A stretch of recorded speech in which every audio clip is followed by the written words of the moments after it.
Hare Krishna Prabhuji, I made you post actually now. Hare Krishna Mataji's and Prabhuji's. Pranams Mataji's and Prabhuji's. What? Hare Krishna. Hare Krishna Prabhuji, Hare Krishna Mataji. Pranams Prabhuji. Pranams to everyone. Hare Krishna Prabhuji. Hare Pranams Krishna. Prabhuji. Hare Krishna Pranams. Hare Krishna Prabhuji, Dandavat Pranam. Hare Krishna Prabhuji, Dandavat Pranam, Rajiv Prabhuji.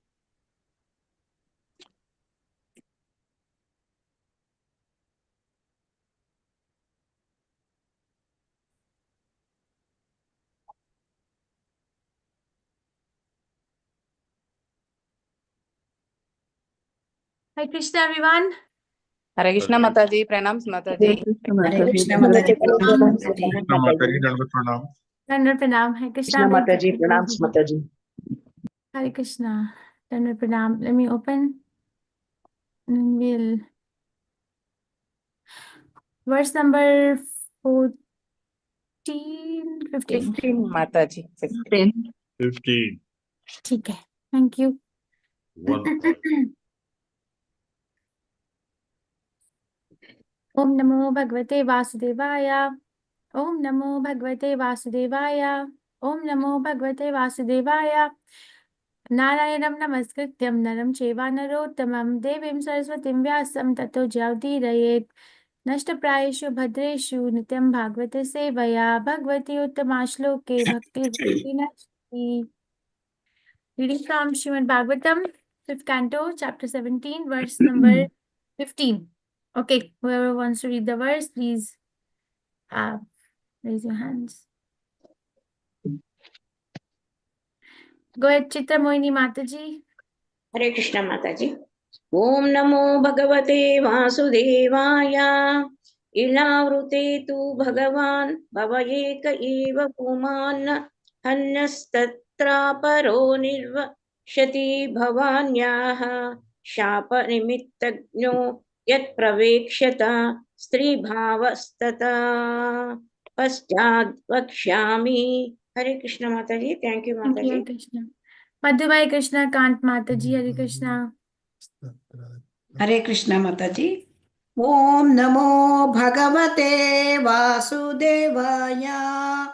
Ilavrute tu Bhagavan Bhavaye Kayeva Puman.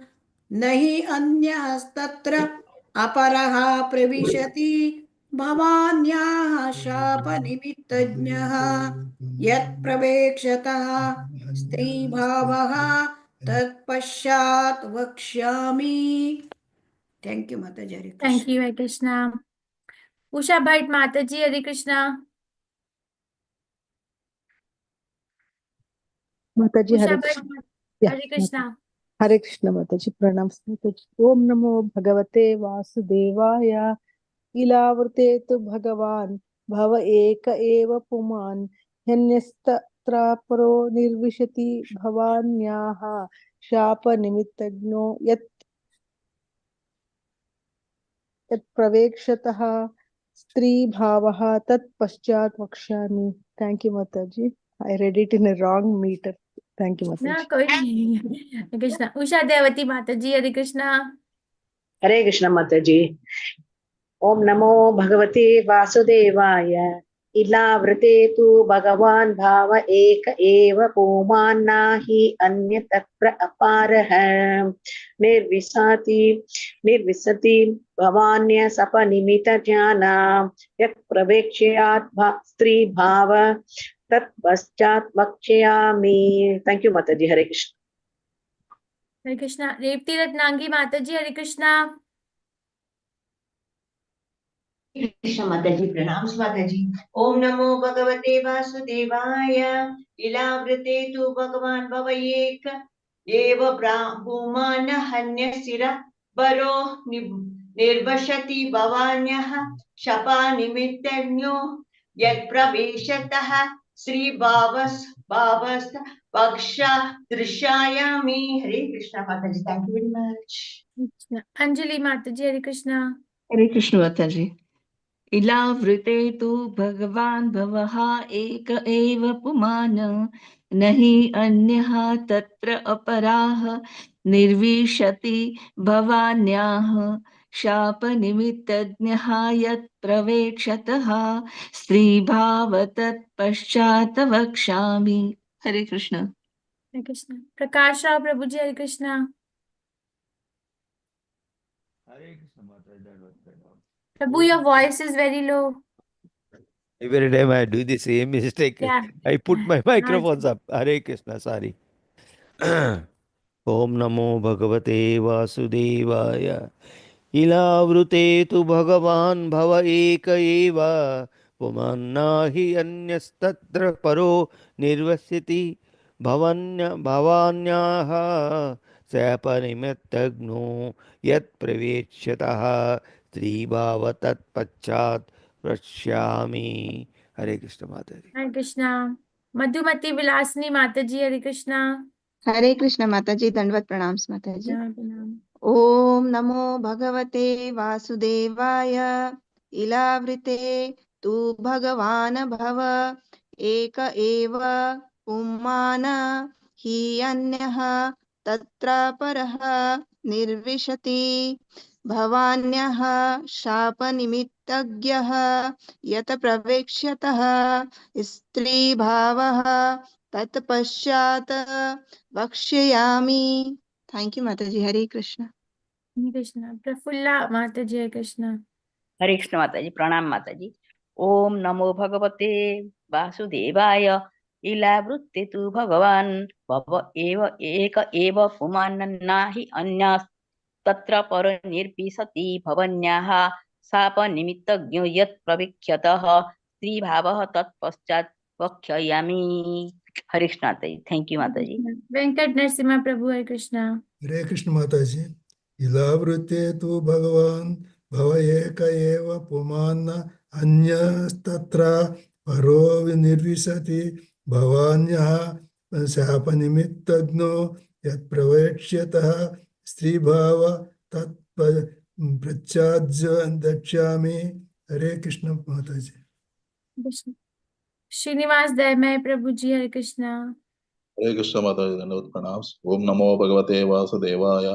इलावृते तु भगवान् भव एक एव पुमान्ना यान्यस्तत्र परो निर्विशति भवान्याः शापनिमित्तज्ञो यत् प्रवेक्ष्यतः श्रीभावस्तत्पश्चात् वक्ष्यामि। हरे Krishna. Thank you, Krishna. इलावृते तु भगवान् भाव एक एव पुमान् नहि अन्यस्तत्र परो निर्विशति भावान्यः शपानिमित्ताग्नो यत् प्रवेक्षयतः स्त्रीभावस्तत्पश्चात् वक्ष्यामि। Ilavrite, in the tract of land known as Ilavrita Varsha, to but Bhagavan, the most powerful, Bhava, Lord Shiva, Ek, only, Eva, certainly, Puman, male person, Na, not, he, certainly, Anyaha, any other, Tatra, there, Aparaha, besides, Nirvishati, enters, Bhavanyaha, Shapanimittagnaha, who knows the cause of the curse by Bhavani, the wife of Lord Shiva. Yat pravikshayataha, of one who forcibly enters that tract of land. Sri Bhava, transformation into a female. Tat, that, paschat, later, vakshyami, I shall explain. Translation by His Divine Grace Srila Prabhupada. Shabbat ki jai. Sukdev Goswami said, in the tract of land known as Ilavrit Varsha, the only male person is Lord Shiva, the most powerful demigod. Goddess Durga, the wife of Lord Shiva, does not like any man to enter that tract. If any foolish man dares to do so, she immediately turns him into a woman. I shall explain this later in the 9th canto of Srimad Bhagavatam. Okay, we'll read one more verse. Now, this marks verse number 16 to 24 of this chapter, marks the prayers to Lord Sankarshan by Shiva in Ilavriti Varsha. Bhavani Nathe Sri Gan Ar Buddha Sahashrer Avarudhyamano Bhagavataschaturmurter Mahapurushasya Tamasim Murtim Prakartim Atmanaha Sankarshana Samgyan Atma Samadhi Rupena Sanidhyape ya paitad abhikrinan bhava upadavati Bhavani Nathe. By the company of Bhavani, Srigan of females, Arbud Sahasrehe, by 10 billion, Avarudhyamana, always being served. Bhagavat Chatu Murte, the Supreme Personality of Godhead, who is expanded in 4. Mahapurushasya, of the Supreme Person. Turiyam, the fourth expansion. Tamasim, related to the mode of ignorance. Murtim, the form. Prakartim, as the source. Atmanaha, of himself, Lord Shiva. Sankarshana Samgyan, known as Sankarshan, Atma Samadhi Rupena, by meditating upon him in trance. Sanidhyapya, bringing him near. Etat, this. Abhigranan, clearly chanting. Bhava, Lord Shiva. Upadhavati, worships.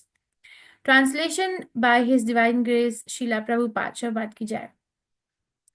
In Ilavrati Varsha, Lord Shiva is always encircled by 10 billion maid servants of Goddess Durga who minister to him. The quadruple expansion of the Supreme Lord is composed of Vaste, Pradyum, Anirudh, and Sankarshan. Sankarshan, the fourth expansion, is certainly transcendental. But because his activities of destruction in the material world are in the mode of ignorance, he is known as Tamasi, the Lord's form in the mode of ignorance. Lord Shiva knows that Sankarshan is the original cause of his own existence. And thus he always meditates upon him in trance by chanting the following mantra. Purport by His Divine Grace Shabbat ki jai. Sometimes we see a picture of Lord Shiva engaged in meditation. This verse explains that Lord Shiva is always meditating upon Lord Sankarshan in trance. Lord Shiva is in charge of the destruction of the material world. Lord Brahma creates the material world. Lord Vishnu maintains it. And Lord Shiva destroys it. Because destruction is in the mode of ignorance, Lord Shiva and his worshipable deity Sankarshan are technically called Tamasi. Lord Shiva is the incarnation of Tamogun. Since both Lord Shiva and Sankarshan are always enlightened and situated in transcendental position, they have nothing to do with the modes of material nature, goodness, passion, and ignorance. But because their activities involve them with the mode of ignorance, they are sometimes called Tamasi. मम ज्ञानतिमिरन्दस्य ज्ञानाञ्जनशलाकया चक्षुरुन्मिलितं येन तस्मै श्रीगुरुवे नमः। श्रीचैतन्यमनोभीष्टं स्थापितं येन भूतले स्वयं रूपा गदामह्यं राति स्वपदार्थिकं। हे कृष्ण कर्ण सिंधु दीनबंधु जगतपते गोपेश गोपिका कांता राधा कांता नमस्ते। सप्तकांचन गौरंगी राधे वृंदावनेश्वरी विश्वानुस्ते देवी प्रणमामि हरिप्रिये। जय श्री कृष्ण चैतन्य प्रभु नित्यानंदा श्री अद्वैत गदाधर शिवसादि गौर भक्तवृंदा। हरे कृष्णा कृष्ण कृष्ण हरे हरे हरे राम राम राम हरे हरे। नमो विष्णुपदाय कृष्ण पृष्ठाय भूतले श्रीमते भक्तिवेदांता स्वामीति नामिने। नमस्ते सरस्वती देवे गौरवाणी प्रचारिणे निर्विशेष शून्यवादी पाश्चात्य देशतारिणे। Okay, we'll read the verse 15. Sukdev Goswami said, in the tract of land known as Ilavrata Varsha, the only male person is Lord Shiva, the most powerful demigod. Goddess Durga, the wife of Lord Shiva, does not like any man to enter that land. If any foolish man dares to do so, she immediately turns him into a woman. I shall explain this later in the 9th canto of Srimad Bhagavatam. In Ilavrati Varsha, Lord Shiva is always encircled by 10 billion maidservants of Goddess Durga, who minister to him. The quadruple expansion of the Supreme Lord is composed of Vaste, Pradyum, Anirudh, and Sankarshan. Sankarshan, the fourth expansion, is certainly transcendental, but because his activities of destruction in the material world are in the mode of ignorance, he is known as Tamasi, the Lord's form in the mode of ignorance. Lord Shiva knows that Sankarshan is the original cause of his own existence, and thus he always meditates upon him in trance by chanting the following mantra. Okay, we are reading from Srimad Bhagavatam, 5th canto, the creative impetus, chapter number 17. What is the name of the chapter? The Descent of river. Origin of Descent of the river Ganges. Ganges. Yes, and now we are almost at the end of the chapter. We studied from the beginning there how Mother Ganges is coming from the hole in the covering of the causal ocean, and how she is transversing her path from Brahmalok, from Dhruvalok to all the way down to the earthly planet, and then even lower than that. And then we studied that how different, what did we study then? Jambudvipa, there are 9 varshas, out of which Bharat Varsha is the place where there is fruitive activities, and the 8 other varshas are the places where they are powerful demigods or pious living entities living, and they have very comfortable lifestyle. And only pious living entities can reach to the other 8 varshas. And then we studied that how Krishna, in his quadruple form, is present in all these varshas in one of his features. And this is the last verse of that series of conversations which Sukhdev Goswami is reciting to Parikshit Maharaj.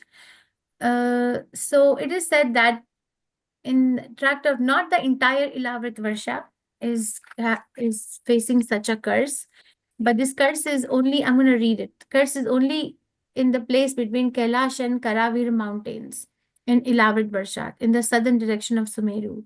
The mountain Kailash is the abode of Lord Shiva, as indicated in the verse. So it is not that the whole of Ilavriti Varsha is under the spell of this curse by Mother Bhavani, but only the southern part of Sumeru, in the area between the 2 mountains, which are Kailash mountain and Karavira mountain. I think we know the story, right? We know that. Do you know the story, like why Mother Bhavani cursed any man to turn into a woman if they enter into that area? No, Mataji. So No, I'll tell a Mataji. one-liner. I'll not go to the detail, but because we'll read it in the 9th canto of Srimad Bhagavatam, that once Mother Bhavani wanted to be with Lord Shiva, but then there were some sages who were passing by. So she did not like it because she wanted to be alone with Lord Shiva. And then so she cursed them to become women. I'm not telling the whole thing. I'm not going into the nitty-gritty details. So that's the curse. So whoever goes there, so they get affected by that curse of Mother Bhavani, that we have to become a body of a woman. A man becomes a woman externally. Okay, now this particular verse is the verse which is embarking the beginning of prayers to Lord Sankarshan by Lord Shiva. Sukhdev Goswami is setting a scene here. It's very important because this is a way of reciting any incident that happened in the past. It's not that we just go to the details of the incident. It's a setting of the scene, right? Even in Bhagavad Gita, what is the name of the first chapter? What is the name of the first chapter? Setting of the scene. What is the name of the first chapter? Setting of the Arjuna scene. Vishada Yoga. Arjuna Vishada Yoga. Vishada Yoga. Bhagat Prabhupada, Bhagavad Gita, what is the name? सैन्य निरीक्षण माताजी. Observing the armies. Observing the armies, yeah. So in that, yes, very nice. Observing the armies on the battlefield of Kurukshetra. So there they set the scene, right? That what's happening, we orient ourselves. So here also, Sukhdev Goswami is telling us, he's going to recite to us the prayers that Lord Shiva is offering to Sankarshan, form of Krishna. But the reason behind it is given here, okay? So Lord Shiva is not an ordinary personality. Lord Shiva is a topmost Vaishnava. So we must worship his lotus feet to give us the bhakti of the Supreme Personality of Godhead. Because he can. Why? Because he has it. He's a Vaishnava. You know, when we enter Vrindavan, it is recommended that we first go and pay obeisances to Gopeshwar Mahadev, right? Gopeshwar Mahadev in Vrindavan, and ask his permission and ask his blessings to make our yatra successful in the dham. When we go in the dham, we need a lot of shelter, okay? Because we have to disconnect from the material, from the other aspects of life to connect with ourselves. So if one follows this procedure given to us by the acharyas, by the senior devotees, then one does feel a difference in their consciousness. So when you go to Vrindavan next time, seek Gopeshwar Mahadev's permission and his blessings. And then we go to Madan Mohan, right? And like that, we like follow a sequence, if you can. So here it says that Lord Shiva is very powerful. Lord Shiva is not an ordinary personality. He's almost like Krishna, almost. Right? It's the Bhagavad Brahma Samhita, verse number 45. What does it describe? That is milk and yogurt. So if milk is Krishna, yogurt is Lord Shiva. Same. But because of this touch of mode of ignorance in the material world, there's a difference. Otherwise, they both are transcendental. Okay. So he is so powerful that he's actually served by 10 billion maidservants of Goddess Durga. They are like obeying his order.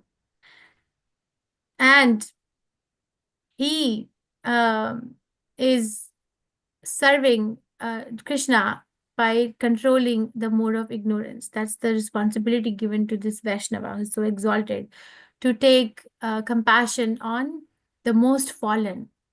You know, who does Lord Shiva take compassion on? Who are his companions? Who does he go around with? Bhutan. Bhutagana. Us. Right. And then he stays in the cremation grounds, right? He has his ashes on his body.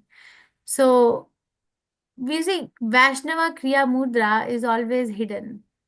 Like we have example of Jad Bharat. Now, Jad Bharat was also roaming around like a madman, but he was a pure devotee.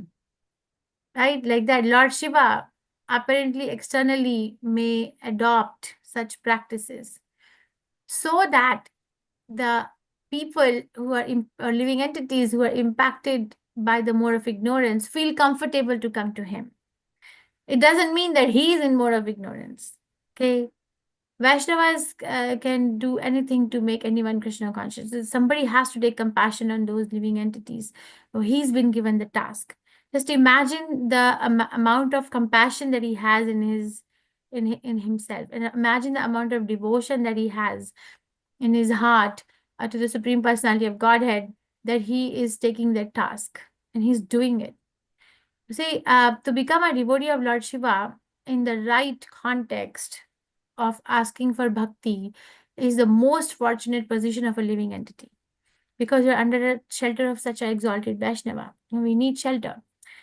So there's a little bit of a discussion about Lord Shiva in various parts of Srimad Bhagavatam. But Krishna was asked this question by Yudhishthira Maharaj. I think it's in the first canto. He just asked that, you know, Krishna, we are your companion. You are Supreme Personality of Godhead, but we had to go through so much in life. Our father passed away. Our wife was almost insulted. They tried to insult her. They could not insult her, but they tried to insult her. Then we had to go in exile. Then we lost our kingdom. Then we had to go through this battle. Right? Then so many family members had to die. So why? Okay, we have you on our side. Why? So Krishna said, right, that this is what I do to a pure devotee. That if whatever inhibitions or prohibitions they have to become a pure devotee, I take them away myself. That's the highest level of compassion I can show.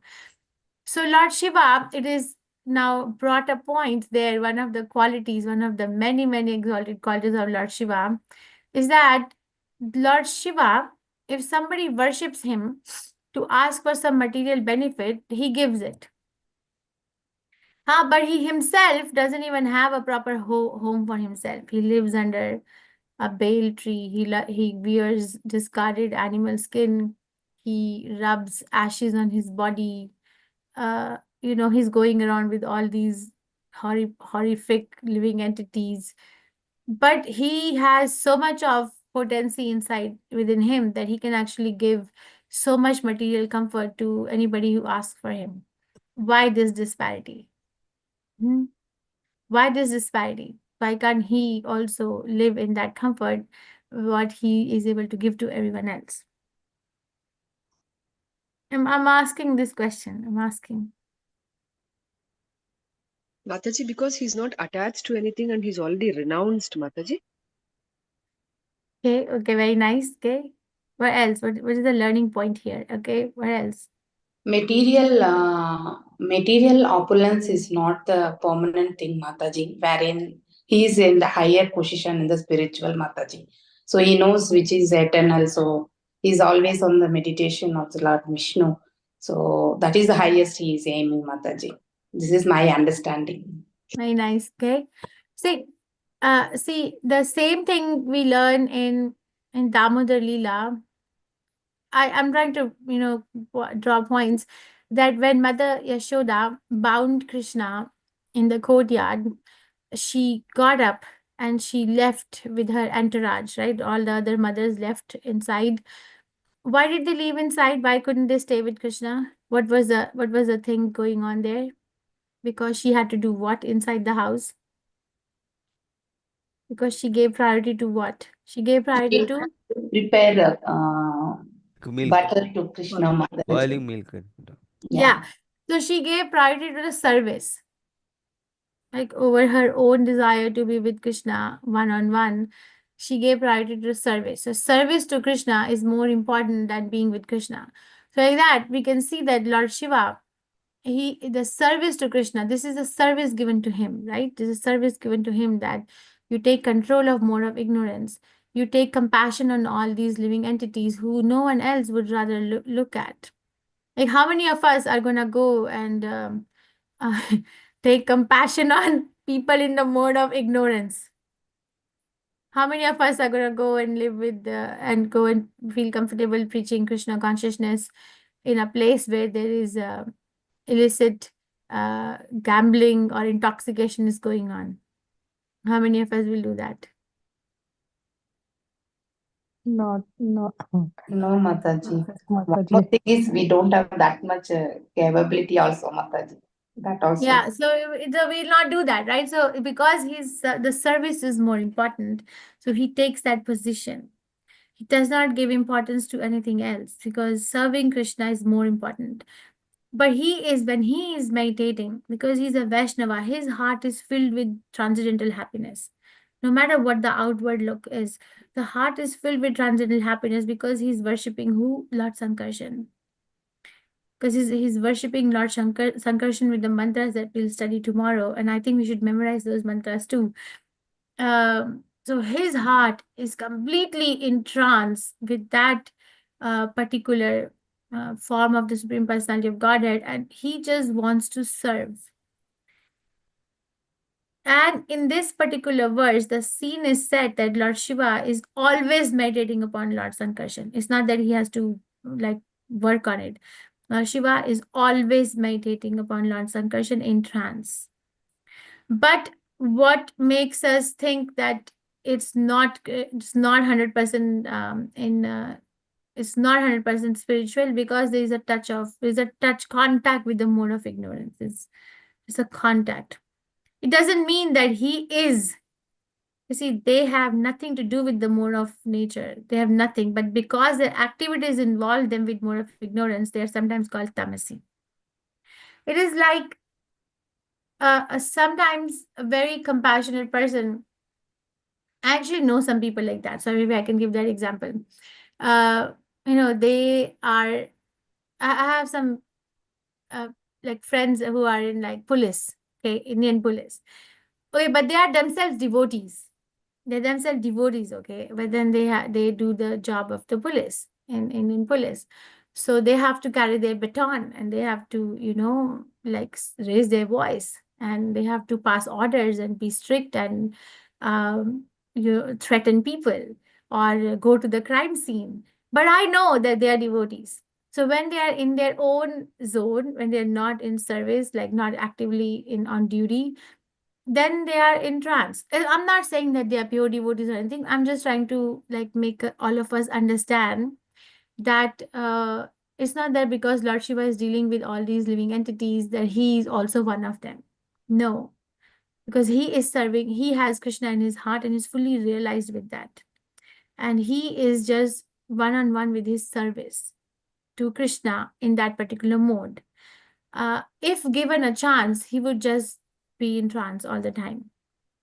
Okay, but this is the way he's been given. So the lesson for us is that whatever service is given to us in the movement, if we are grateful to Srila Prabhupada, if we are really, really grateful to Srila Prabhupada, then we will not hesitate to serve in his movement. We will not hesitate to contribute no matter how much at all. We'll not give it a second thought, which may mean that there will be some adjustments in life, which may mean that there will be some, discomfort, or which may mean that there may be some like sacrifices to be made.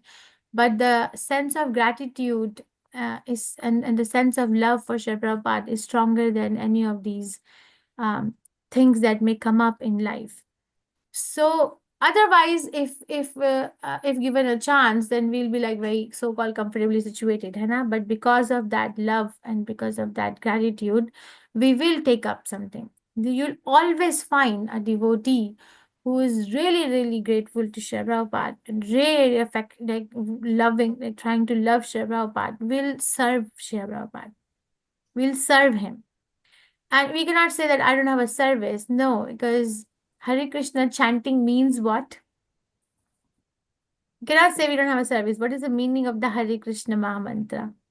Praying for Oh, service. Radharani, From please Radharani. Engage me in the service give of me the service. Yeah, Yeah. get me service So, to God. yeah, so we had a devotee in Gita Nagari. He left his body 2 years ago, but sometimes, at Gita Nagari, we'll say, oh my God, there's so many services. Oh my God, I'm so tired. Say, you see, you're asking for it. You're asking for it every day by chanting 16 rounds every day minimum. Oh Krishna, oh energy of Krishna, please engage me in your service. So now you cannot complain you have so much service because you're asking for it. So actually that was like an eye-opener, that I cannot complain because I'm actually asking for it. If my chanting is nice, then I will get the service. So each one of us will get the service. You see, Lord Shiva has been served by 10 billion maid servants of Goddess Durga. They are obeying his order. He's giving orders. Such a powerful Vaishnava that he can actually give order to so many devotees under him. So Prabhupada is also like that, right? Prabhupada also came and elevated all these fallen souls from all walks of life. So Prabhupada will give us the service. So with that intention in heart, let us dive in to these prayers by Lord Shiva to Lord Sankarshan, that give me that service, give me that engagement, give me that particular focus and attention where whatever I'm doing is in alignment with my service at your lotus feet. That is a very wonderful life, a very wonderful life. No distractions. And whatever is being done as a service to Supreme Personality of Godhead. Anyway, so understand that what is the position of Lord Shiva. Understand that Lord Shiva is not an ordinary person. Understand that what makes Lord Shiva adopt the external feature of the way that he adopts. And also understand that Lord Shiva is always meditating on Lord Sankarshan in trance. But because of the activity involving interaction with the mode of ignorance, sometimes it's called stamasi. But we cannot mistake tomorrow if somebody says, oh, Lord Shiva has been worshipped by bhutas and ghosts and all, and I cannot worship Lord Shiva. Will that be a very appropriate comment to make, that because Lord Shiva is worshipped by bhutas and, I don't know, pretas and all these living entities, so why should I worship Lord Shiva? Because I am not bhuta or preta or whatever. Yeah, Rakshas. Is that the right thing to say? No, Why is it not the right thing to say? it amounts to disrespect. How? He is a great Vaishnava, Mataji. We should not do the offense on the lotus feet of the Vaishnava, Mataji. Yeah. Criticize. So understanding has to be there. Understand that Lord Shiva is adopting that external feature to be easily available to all these living entities, so that they feel comfortable approaching him. But he himself is a Vaishnava. He himself can elevate anybody and bring them to the lotus feet of Krishna just like that. One devotee, if Lord Shiva blesses someone to become a devotee of Krishna, that person is very fortunate. Very fortunate. That person can understand, we just need the blessing of an elevated Vaishnava to take us, right, to Krishna. We cannot go on our own. So even if we don't recognize ourselves with Bhuta, Pretas, or Rakshasas, we should still approach the lotus feet of Lord Shiva with that intention that please give me the bhakti of the Supreme Personality of Godhead, because I don't have any, and you are in the position of a guru. So I surrender at your lotus feet. If you think I'm capable, please give it to me. And we must go to Gopeshwar Mahadev, Vrindavan. Prem Prakash Haridas Prabhu, you had something to say? Prem Prakash Haridas Prabhu? Hare Krishna, Mataji. Hare Krishna. I just wanted to add that when you asked that whether we should worship Lord Shiva or not, the synonym is Jati na pucho sadhu ki. Don't ask the caste of the sadhu. Yeah. So whosoever is sadhu is worshipable and we should worship. Yeah. Yeah. But understanding has to be there. Yes. Yeah. The understanding has to be there that who's who, rather than who looks like who. Okay. Who is actually who. Okay. Okay. I think I'll stop here. Any questions?